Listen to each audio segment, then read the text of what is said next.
So recently, I built my very first PC, and by recently, I of course mean about a month ago. And unsurprisingly, there were many twists and turns with this process, and of course, it never goes how I wanted it to, so I figured I'd go ahead and get this all out there for anyone who is thinking of building their own PC and they just wanted some words of wisdom that you're not gonna get from me. Why don't we go ahead and start with the specs?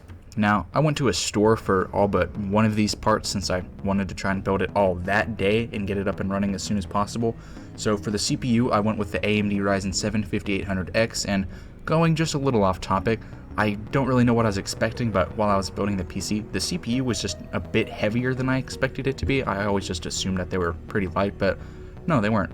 Anyways, for the RAM, I got a Corsair 16GB kit consisting of two 8GB sticks for that dual channel RAM support.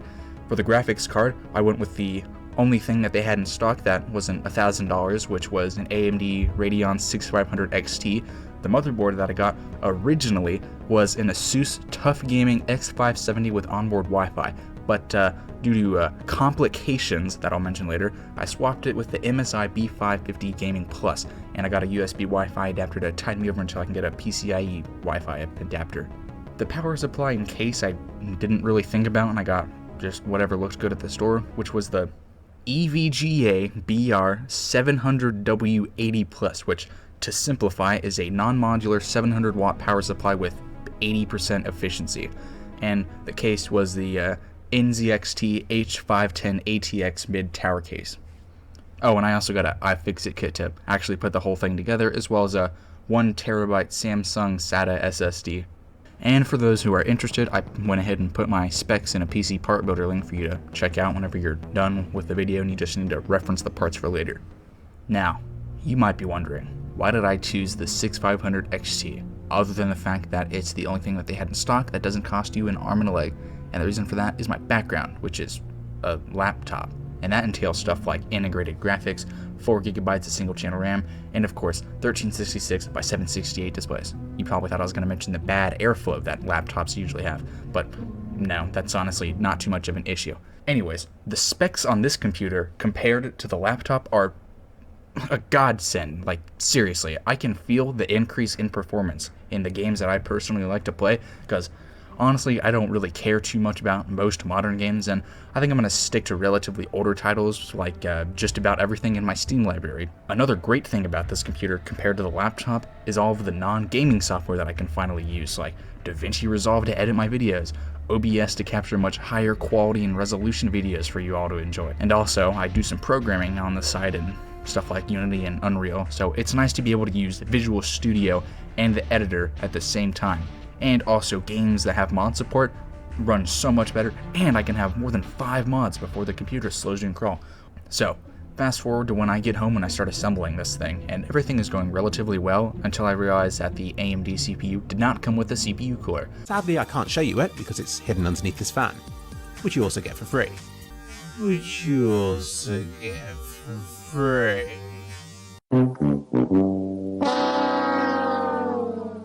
Apparently, this is the case for higher-end CPUs, so I bit the bullet and I ordered one from Best Buy, and I waited like 5 days for it to arrive so I could finish assembling the thing.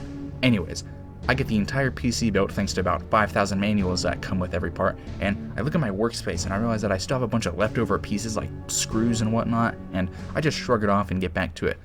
So when I finally finished building the PC and plug in all of the PSU cables, I decided to grab a fire extinguisher just in case I messed up royally and I start a fire when I turn on the PSU, because after watching a certain Clicks Fill It video, I've become really paranoid that this sort of thing is going to happen, but alas, nothing did happen when I turned it on. In fact, the only thing that happened was the RAM and the motherboard lit up, but nothing else. After a long while of troubleshooting, I came to the conclusion that the motherboard needed a BIOS update in order for it to work with the CPU, which is much newer than the motherboard.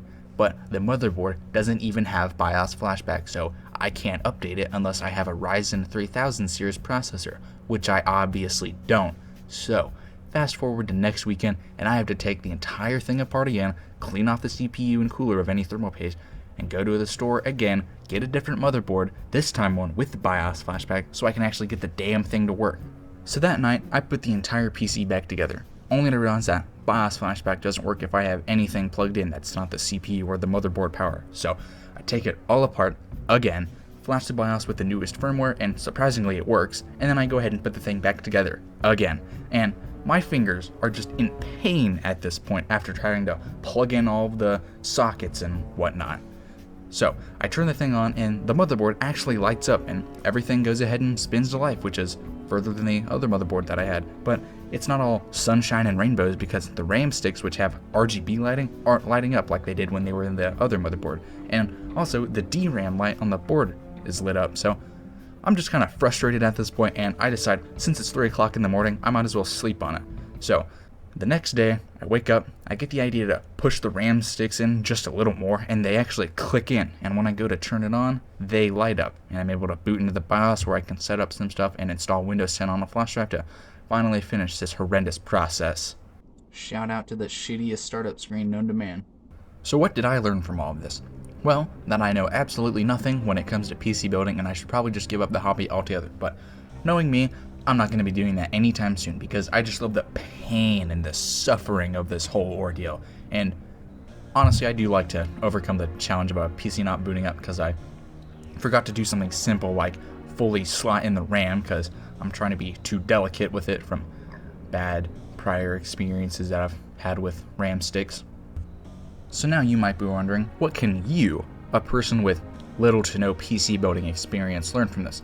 At least that's what I'm hoping my demographic is here. So, what can you learn from all of this? What you can learn from this is that this stuff requires a lot of planning that I obviously failed to do. I mean, I didn't even think about speakers at the time, so if I wanted to play a game without headphones, I was basically deaf.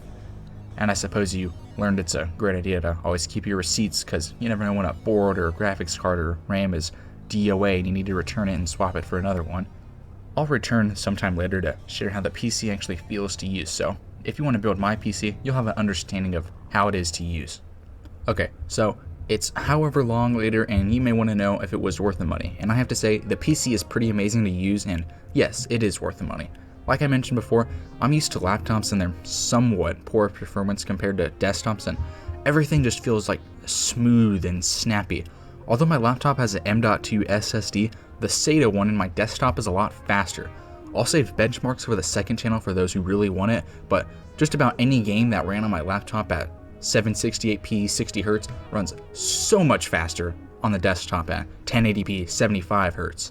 One of the main reasons for upgrading was the RAM and the CPU. I like to play games like Minecraft and Project Zomboid with a bunch of mods, and more RAM helps with that. Also, running a server for either game and also running the game itself uses up a lot of memory and it crashes, like a lot. And so far, with this PC, I've not had any sort of crashes in this area. The only time that I actually ran into any sort of crashing was whenever I was playing the game Sandbox.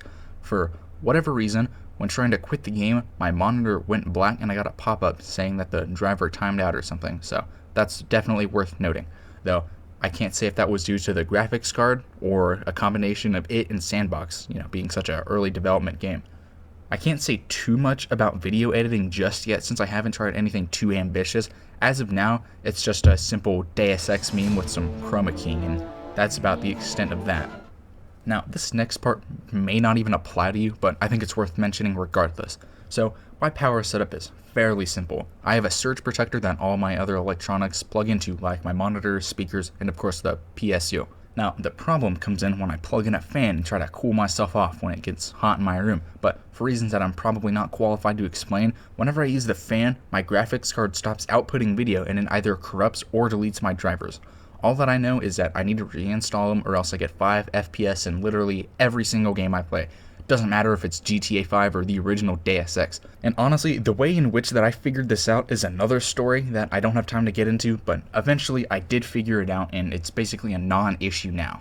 Another little fun fact about this process is that I had an idea about a week or two after building this thing, and that was that since I have this iFixit kit here, why don't I try to see what's wrong with my PS4 Pro and try to fix that. But when I started taking it apart, I noticed that the hard drive has the same SATA connector as my SSD, and I figured I could install a hard drive for some extra storage. So I went ahead with it and I got it all connected, but it wouldn't show up in my BIOS settings or Windows Explorer, and I figured it wasn't worth dealing with, so I gave up. But it wasn't all for nothing, because I did find out that there's a smart device in my PC case that controls the case fans and RGB lighting that I didn't even know was in the case, so I plugged it in, and now I have proper air cooling in my case, so hopefully the PC's lifespan has been extended.